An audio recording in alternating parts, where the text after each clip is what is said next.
This episode starts off with Strand getting this historical style painting of him. Meanwhile, he's rejecting all these requests from people on the outside that want to join his tower. And the last call he gets is from Morgan Jones himself, saying that baby Morgan needs help. There's something wrong with her, so he asks for access from Strand for help, and he denies it. He then goes back in to see the finished product of the painting, and he sees himself in it, and he doesn't like it. He doesn't like seeing who he really is, so he runs back out to Morgan and demands that Howard tells him he can come through, almost as a way to convince himself that he's not who he saw in that painting. And so after the cold open, we see Morgan is in the tower, looking at Strand's big board of the dead with the Polaroid pictures, and it's really reminiscent of Season 6, where we saw the Saviour's Polaroid pictures of Negan's kills. It weirdly sheds Strand in that light, with how he's acting. June fortunately reveals to Morgan that baby Morgan only has an ear infection, but she'll have to stay here for a couple of days to recover from it. So Strand offers Morgan a drink, and it's really weird to see Morgan doing normal people stuff. He looks like a little alien sitting there. However, whilst they're drinking, a walker gets catapulted into the window, and it annoyed me at first because I don't like it when any Walking Dead show tries to be all wacky, like, oh, be a hot air balloon going down a hill in a globe statue. Stop doing it. It ruins it. However, this catapult worked well for what it was. It's not too silly or far-fetched for this makeshift scavenger group to make a scavenged makeshift catapult. Strand speaks to these attackers, and they're revealed to be rogue stalkers, earlier denied access to him, so now he's saying Strand has got 1 hour to let them in, or they're just going to destroy it. On the way back downstairs, Strand appears to start choking and he passes out. He thinks he's been poisoned. June just passes it off like paranoia, that he's most likely just got a bug. Yet later on, when Strand throws up, there's blue in his sick. So June says he's right, he's definitely been poisoned. Something that I think the showrunners and Fear overall needs to be applauded for is after the horrible Season 4 and 5, since the start of Season 6 and continuing into Season 7, the dialogue itself is really entertaining and really good to watch. Back in Season 4 and 5, you'll notice there'll be this horrible droning music playing while they're talking to make up for how robotic and dull it all was. But now it's good to watch a scene of these characters just arguing. The armory. I'm sorry, Morgan, you don't get to ask questions as if you're in charge. I'm not asking because I want your weapons or anything. I'm just asking, can you relay a message to the armory? With Strand's condition getting much worse, he then agrees to Morgan's plan of going to the armory and relaying a message back to Grace to get her help. And then, in a really weird turn of events, Strand decides to take Morgan down there with him so he can go and do it, but he's got to hold baby Morgan. And what's really weird is Morgan lets him do it. Fair enough, there were guns pointed at him, but when they both walk off screen together, they're sitting in this elevator shaft, and he just lets this poisoned man, let alone we know the fact that he knows he's poisoned, which we're gonna get onto, he lets him hold baby Morgan. It was really strange of him to do that. I mean, after he had walked out of that room and Strand had nothing on him had he just taken the baby, he had every chance to take her, and that there was a good chance he might not make it, and that he would obviously turn after dying. It's weird that he wouldn't try. This elevator scene was frustratingly unnecessary.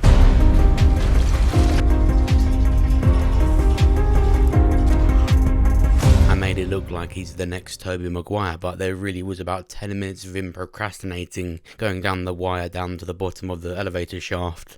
Then there were 10 more minutes of him having this awkward conversation with Strand. Then they both agreed to send the baby down the wire, like he couldn't have just taken her in the first place, only for the scene to end abruptly and Morgan's already been down to the armory after Strand just wakes up. With that being said, there was a nice sweet little line where Strand talks about his dad and how he never used to look at him, and that baby Morgan is lucky that Morgan's found her. The universe sent her Morgan as it sent him the tower. This episode did a really good job of reeling Strand back in a bit. I say a bit because after we see such a vulnerable side to Strand, with him literally dying, with him talking to the baby, opening up about his dad, all of that trust is betrayed when he sees blue on Morgan's hand, so he knows it was him that poisoned him. And no matter whatever reason you try and squish into it, I think it's really weird that Morgan would poison anyone. He went from Andrew Garfield to Bryan Cranston in the space of 10 minutes. It was really strange, but nonetheless, it was him that apparently did it, or that's what Strand thinks. You came here to kill me, you son of a bitch. Was your baby even sick? Bring me the baby. Excuse me? The baby.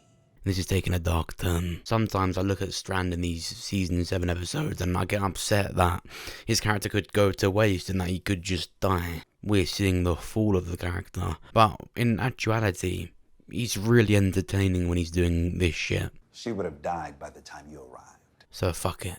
Give him the baby. At the end we see that they've retrieved that torn, ruined painting of Strand, and he's hung it up on the wall and he likes it all broken. This is where he reveals to Howard that he wants the baby. She's going to have to get to know her new father.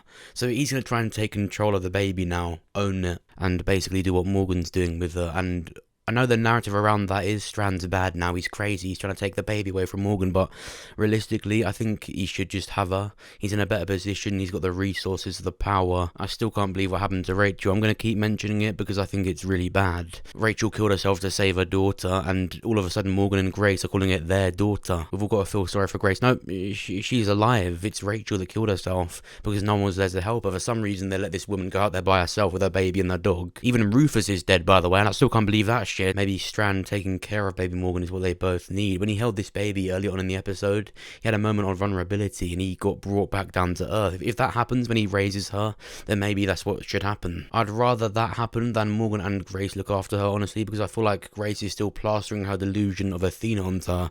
Now, if you don't know who Athena is, she's basically who she imagined, who she envisioned her daughter to be when she was 16 years old. But it didn't exist. It was just a vision, a hallucination. All it's done is cause harm, and I think it's going to continue to do that because what it's done is fuel her care, her passion for this baby. Morgan was going to let them take the baby up to the tower anyway because it's what's best for her, but last minute, after spending a whole episode not really caring about the baby at all, said no, we want to keep her. She cares more about ownership than what's best for her, and that's why Strand having her, in my opinion, isn't that bad. And then as Morgan makes his way back, he's ambushed by what he thinks are just stalkers, but among them are revealed to be Dwight and Sherry, so they take Morgan back to their camp to meet their leader, and it's Alicia. She says the people that attack Strand's tower aren't her people anymore. She says her and her remaining community are getting desperate and Morgan can help. That's why she asked Dwight and Sherry to look for him. With the recent rumours of Morgan returning to The Walking Dead in Season 11C, which is the third part of Season 11, I understand it might have sounded a bit weird that he would return to a show that's just about to finish, but it might make a lot more sense when I tell you that the filming of Fear the Walking Dead has officially moved to Georgia, you know, where The Walking Dead is filmed. It's no coincidence that in that area of Texas, apart from Strand's tower, it is completely uninhabitable, and like Howard said, Victor, a dirty bomb can make this place uninhabitable. they are teetering on the edge of having to completely move, and judging by the recent rumours, they do. And it's not just Morgan. It's likely the Fear cast go too, meaning Fear might go on a small break, but they're very likely to go back to Alexandria. I mean, that's their next move, isn't it? They can't live in Texas anymore at all. They can't stay in their submarine. Alicia and her group are getting desperate. They're following the tail end of this padre, and all it takes is a dirty bomb, or any piece of radiation to go into Strand's tower to make that uninhabitable. It's just really likely. It's all coming together. It just makes a lot of sense. You got something better than this? Maybe. What? I'm working on it. So, Morgan will likely go to The Walking Dead in Season 11C, the third part of Season 11 that will likely be in the last part of 2022. So, October 2022, Morgan will go there and appear in The Walking Dead with the rest of the remaining Fear characters, meaning that after that, some of the characters in The Walking Dead will go with Morgan to appear in more of Fear, because we know, unless that is some kind of decoy, that's always a possibility, Fear goes on. It sounds like such a blind shot of what could happen, but what it does is fill in the holes of what doesn't make sense from the rumours. I mean, why would Morgan go to The Walking Dead if it's ending? Well, if the filming for Fear's going there, where The Walking Dead films, that makes a lot more sense now. With every character in Fear getting desperate now, even Strand and his tower could face its end soon. The next stop is surely Alexandria. If you're going to film it right next to The Walking Dead, how can you deny that's not some kind of crossover now? Now you might ask, why would he go back then? Okay, it's ending, but then what? Well, just look at the reason he left in the first place. It was really, in a cliche kind of way to say it, to find himself. But you might notice that as soon as he built some kind of community in the end of Season 6 and got that taken from him, he didn't deactivate, he didn't go back to his old ways. Thanks to Grace and now baby Morgan, He's actually found what he was looking for. He's achieved exactly what he would have wanted after leaving The Walking Dead. So now he can take Grace and baby Morgan. He can return to The Walking Dead, to Alexandria, with everything that he was looking for. He's found a purpose. He's got his Jennifer and Wayne back in a way. When he first arrived in Fear, he had that temptation to go straight back to The Walking Dead. But he went back for these characters and stayed here. So to go back now, after this nuke, and after they can't stay in Texas, having found Grace and baby Morgan, there's no guilt returning now, and these rumours just back it up. It's funny because when Morgan raises this idea of wanting to go back to Alexandria, he's going to mention the man called Rick, not knowing that when he returns, he would have likely just been taken and just assumed dead by everyone. Which again brings us to this, something that remains a big mystery that Michonne saw at the end of her final episode. Could very easily be just some new characters. But let's say with Strand and Alicia forming their own types of armies, with the stalkers, with this padre, with Morgan returning to The Walking Dead allegedly, with the filming going to Georgia, can we start connecting this to this army? Well, if it is them, they're going the wrong fucking way. Something important to know and quite vital to the whole theory that these rumours are true and he's going to The Walking Dead. At the time of the season 6 finale where the nuke goes off, that is around the time where Rick Grimes has been taken, where to everyone else on The Walking Dead, he's just died. That was about 3 months ago in Fear's timeline right now.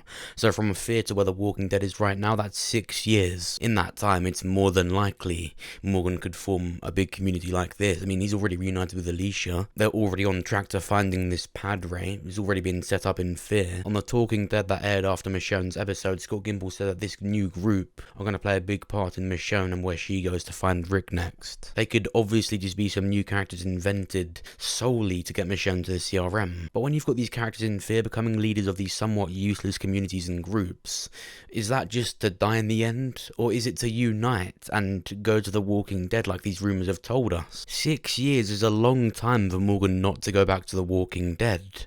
What if during those 6 years he already did? What if Michonne already has her suspicions of this group being Morgan and something he once spoke about? What's keeping Strand alive from this ego he's got now is his promises of having some big army and showing Alicia a future.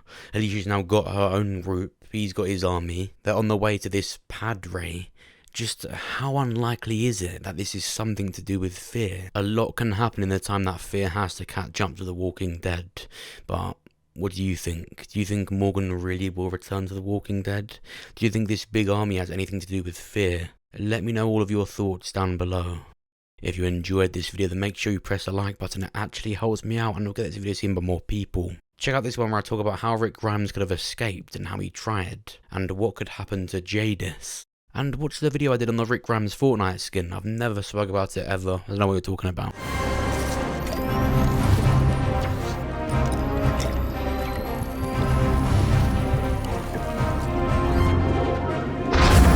Whoa!